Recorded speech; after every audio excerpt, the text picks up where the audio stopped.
The journey of a coffee bean from its cherry-like fruit to your cup involves a series of meticulous processing steps that play a significant role in shaping its final flavor. Two primary methods, wet, washed, processing and dry, natural, processing, are the most common ways to extract beans, each imparting distinct qualities to the coffee. Additionally, an intermediate approach, the honey process or semi-washed process, combines elements of both to create a unique flavor profile. Here's a closer look at these methods. Washed, wet, process. The wet process is often associated with brighter, cleaner-tasting coffee, highlighting the bean's intrinsic flavors without influence from the cherry's natural sugars. This method is widely used in regions with ample access to water. Initial sorting and removal of spoiled cherries. After harvesting, the cherries are submerged in large water tanks. Spoiled or unripe cherries float and are skimmed off, leaving only ripe, dense cherries for processing. Pulping and fermentation.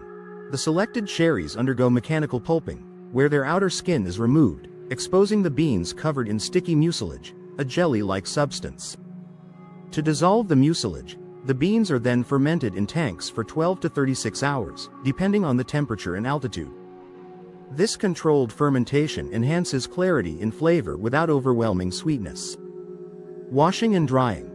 After fermentation, the beans are rinsed and dried, either on drying patios in the open air or through mechanical drying machines. The beans are still encased in a parchment layer, which protects them during drying. Final stages. In the past, the removal of the parchment layer was done by hand. Today, this process is mechanized, allowing for efficient peeling and preserving bean quality. After cleaning and sorting by size, the beans are ready for market as parchment coffee. This method results in coffee known for its crisp, vibrant acidity and a cleaner taste profile. Unwashed, dry, process. The natural process. The dry process, also called natural processing, is the oldest method and ideal in regions with limited access to water. This method imparts more body and a deeper sweetness to the coffee, often creating a fruity, complex profile. Sun drying. The cherries. After harvesting, cherries are spread in a 4-inch, 10 centimeters, thick layer on clean, flat surfaces such as rooftops or concrete patios. Workers frequently turn the cherries with rakes to ensure they dry uniformly under the sun. Slow drying for enhanced flavor. Over 2 to 3 weeks, the cherries dry, turning a deep brown color.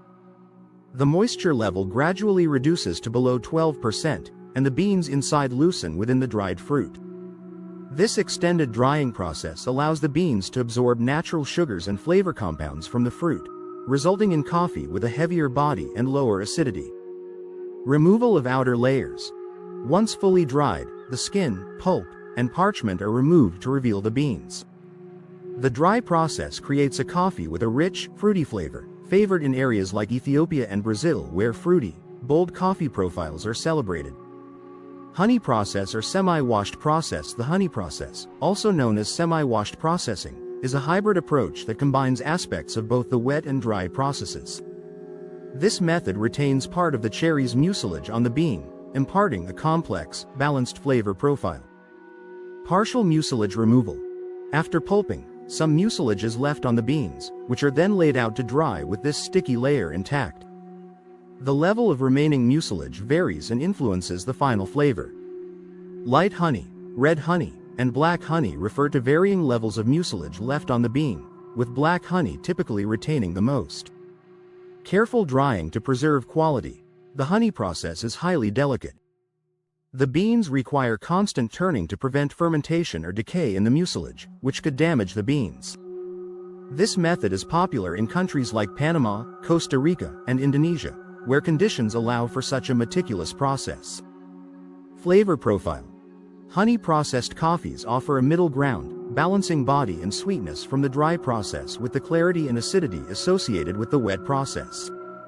The result is a complex, sweet coffee with a nuanced flavor that's neither as bright as a fully washed coffee nor as fruit-heavy as a natural coffee.